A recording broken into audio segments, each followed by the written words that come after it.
This is a letter from prison from Blessed Mhlanga. He writes, "Dear friends and fellow Zimbabweans, as I write from this discomfort of my overcrowded cell, I am suffering from a serious bout of flu which has drained my strength and now threatens my inner peace. Sleep hardly comes as deep thoughts and lice battle for my attention at the most undesirable times. Such is the life I have lived for the past 41 days. The state has unleashed its worst to keep me here, and mostly in total disregard of the Constitution. I know I will be staying here longer for the sins of freedoms, particularly that of expression. I stay in D-class section with the most dangerous criminals. My friends, the journey has not been easy, and it remains extremely difficult as we nudge forward. It's a marathon, not a sprint. It's very uncomfortable, but unavoidable. It's a journey filled with frustrations and pain, which at times overwhelms me to tears, anger, and pushes me to the edge of emotional breakdown. During these times of near emotional breakdown, I have fought with everyone around me. I have fought with my fantastic legal team, my fellow colleagues in the media who have been standing head and shoulders in my defense. I have fought with my employer of choice and even my own family. Prison, dear friends, is a dark place. It taints the soul and clouds one's judgment. For when in pain, alone, and disclosed out to the world, life is not the same. We begin to see friends as enemies, and all good efforts towards us as insufficient. I tell you, friends, these walls of punishment, built by Smith and abused by our own, carry with them a curse that needs a strong heart and mind to survive. Dear friends, I am in pain, lost and sadly broken. This experience will traumatize me for life. It's a terrible battle which, however, I cannot afford to lose. It's not easy to keep going, but I have no choice or desire to stop. Honestly, I can't imagine how I would have survived without your voices of solidarity and love.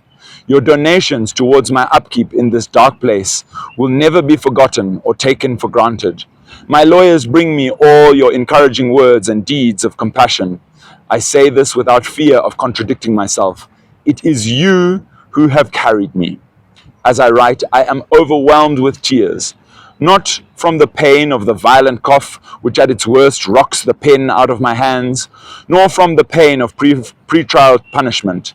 It's not tears from the moving songs of worship sung by fellows in my cell, some of whom have killed and robbed others at gunpoint.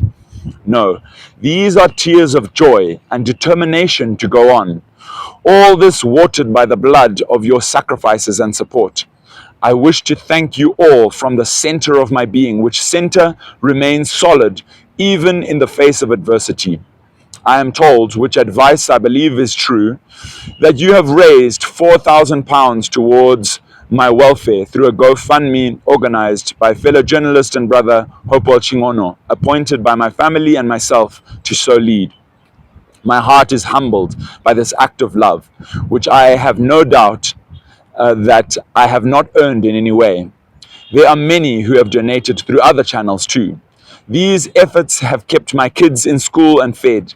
They have also spared me the pain of eating the sad story of food fed to fellow prisoners here. These rations, which hardly pass the definition of meals, are not even pleasing to the eye. I honestly wonder what extent of assault to the taste buds those who eat it must suffer. Thank you for not forgetting me or my family. Although in pain, I remain unshaken and committed to my profession of choice. I strongly believe that it's the ordinary people who matter more than those who control the levers of power. I did not choose journalism, it chose me. It would have been a curse had it been a bad thing, like the curses of many who slept next to me in this cell, who were chosen to life of crime.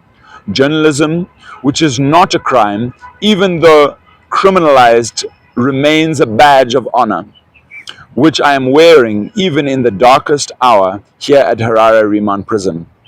Many would want to hear my thoughts on the bail ruling today. Well, I have none, save to say I am proud of the work of my lawyers and the work that they keep doing.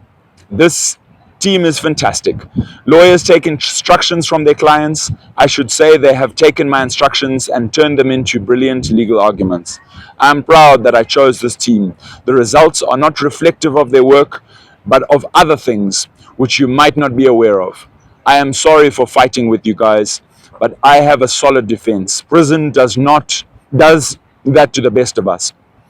You might be aware that I am in here because Blessed Rune Sogeza expressed his political views at a press conference covered by your station of choice, HSTV. The broadcast was deemed to incite public violence. The state seems to believe that I am HSTV and have descended on me with all their might and strength. I am not HSTV. I remain Blessed Mhlanga and proud employee of HSTV. These charges are contrary to Section 277 of the Criminal Law Codification and Reform Act, which deals with criminal liability of a corporate body. It states, for the purpose of imposing criminal liability upon a corporate body, any conduct on the part of a director or employee of the corporate body, or any person acting on instructions or with permission, express or implied, given by a director or employee of the corporate body, will be deemed to have been the conduct of the corporate body, and if the conduct was accompanied by intention on the part of the director, employee, or authorized person, that intention will be deemed to have been the intention of the corporate body. To my fellow colleagues, soldiers of this noble profession, your coverage has been refreshing and a motivation. I thank you. I have no access to what you write, but my lawyers tell me that it is satisfactory. To these organizations, Zimbabwe Lawyers for Human Rights, MISA Zimbabwe, ZUJ, ZOC, AMH, HSTV, Amnesty International, Heal Zimbabwe Trust, and many others. I pray for more strength to you. You have lessened my burden. You have advocated and have given me strength. You will never understand how deep your actions have saved me.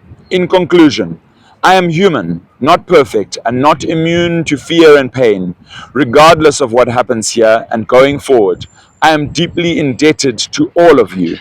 Dear government, please take heed of the words of USA Supreme Court Judge Marshall C.J., who, on asserting the supremacy of the Constitution, said, "The purpose of a written constitution is to outline and limit the powers of the legislature and other branches of government. Its principles are fundamental, and there can be no point in framing a constitution if the legislature could exceed the limits of the constitution. I am reachable at my new address. Just be sure to bring your identity card, otherwise my guards won't allow you in. From Harare Remand Prison with love, Blessed Mhlanga."